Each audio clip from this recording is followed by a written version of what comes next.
അതിൻ്റെ വെയിലും തണലും നോക്കി പ്ലാന്റുകൾ വെച്ച് കഴിഞ്ഞാൽ നമ്മൾ ഏത് പ്ലാന്റ് ആയാലും അതിന് നല്ല ഭംഗി കിട്ടും കേട്ടോ.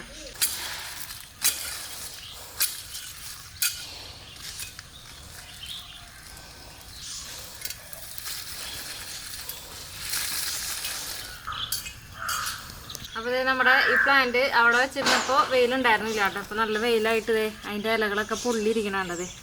ഓക്കെ, ഇലകളൊക്കെ പൊള്ളിയാക്കണതാണ് കേട്ടോ അത്.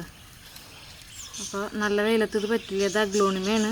അപ്പോൾ ഇത് നല്ല വെയിലത്ത് പറ്റില്ല കേട്ടോ. അതിനപ്പോൾ തണലത്തേക്ക് മാറ്റണം. അപ്പോൾ അത് അവിടെ നിന്ന് പറിച്ചിട്ട് നമുക്ക് വേറൊരു ചട്ടിയിൽ വെച്ചിട്ട് തണലത്തേക്ക് മാറ്റി വയ്ക്കാം കേട്ടോ. ഇതിൻ്റെ ഇലയൊക്കെ പൊള്ളിയാക്കണതാണ് കേട്ടോ. ഇത് വെയിൽ കൊണ്ടിട്ട് നല്ല വെയിലാണ്. ഇത്രയും വേരായിട്ടുണ്ട് കേട്ടോ. നന്നായിട്ട് വേരൊക്കെ പിടിച്ച് വന്നതാണ്. അപ്പോൾ നമുക്കിനി ഇത് ഇവിടെ നിന്ന് മാറ്റിയില്ലെങ്കിൽ ഇത് മൊത്തം നശിച്ച് പോകും. നമുക്കിനി ഇത് മാറ്റി വയ്ക്കാം കേട്ടോ. ഈ ഒരു കടയിൽ 1 2 3 4 5 6 പ്ലാന്റ് ഉണ്ട് കേട്ടോ. ഈ ഒരു കടയിൽ തന്നെ. ഇനിയും ഇതിൽ നിറച്ച് പ്ലാന്റുകൾ വരും കേട്ടോ. എല്ലായിടത്തുനിന്നും എതൽപ്പുകൾ പൊട്ടി നിറച്ച് പ്ലാന്റായിട്ട് നിൽക്കും കേട്ടോ ഇത്.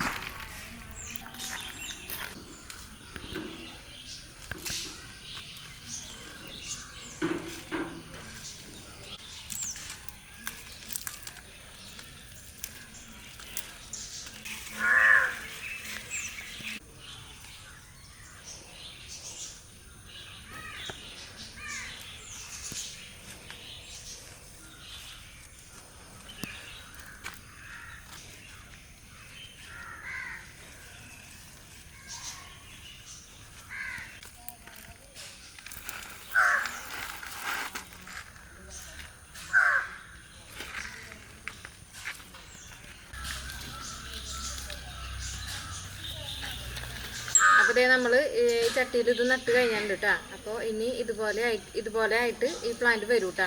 ഇത് വെയിലത്തുനിന്ന് പറിച്ച് വെച്ചതുകൊണ്ടാണ് ഇപ്പോൾ ഇങ്ങനെയായിട്ട് നിൽക്കണത്. ഇത് നമ്മൾ ഷെയ്ഡിലാണ് വെച്ചിരുന്നത്. അപ്പോൾ അതുകൊണ്ട് അതിൻ്റെ ഭംഗി ഇപ്പോഴും നല്ല ഭംഗിയിൽ തന്നെ നിൽക്കണുണ്ട് കേട്ടോ. അപ്പോൾ അതിൻ്റെ വെയിലും തണലും നോക്കി പ്ലാന്റുകൾ വെച്ച് കഴിഞ്ഞാൽ നമ്മൾ ഏത് പ്ലാന്റ് ആയാലും അതിന് നല്ല ഭംഗി കിട്ടും കേട്ടോ. അപ്പോൾ ഇതിനൊക്കെ നമ്മൾ വളം കൊടുക്കുന്നത് കപ്പലിൻ്റെ പിന്നാക്ക് പുളിപ്പിച്ച് ഒഴിക്കുകയാണ് ചെയ്യണത്. നമ്മുടെ ചാനലിൽ നമ്മൾ വീഡിയോ ചെയ്തിട്ടുണ്ട് അതിൻ്റെ. അപ്പോൾ ഈ എല്ലാത്തിനും ഈ ഇലച്ചെടികൾക്കായതുകൊണ്ട് അങ്ങനത്തെ വളങ്ങളൊക്കെ മതിയാവും. പ്രത്യേകിച്ച് വളങ്ങളൊന്നും നമുക്ക് കൊടുക്കാറില്ല കേട്ടോ. ഷെയ്ഡിലിരിക്കുന്നതുകൊണ്ട് തന്നെ ഡെയിലി നനയ്ക്കണ്ട, ഒന്നരാടം വിട്ട് നനച്ച് കൊടുത്താൽ മതി. പിന്നെ അധികം വെള്ളം ആവശ്യമില്ലാത്തൊരു പ്ലാന്റാണ്. എന്ന് വെച്ചാൽ ഒന്നരാടം നനയ്ക്കാൻ വേണം കേട്ടോ. ഭയങ്കര ഓവർ വെള്ളമൊന്നും ആവശ്യമില്ല.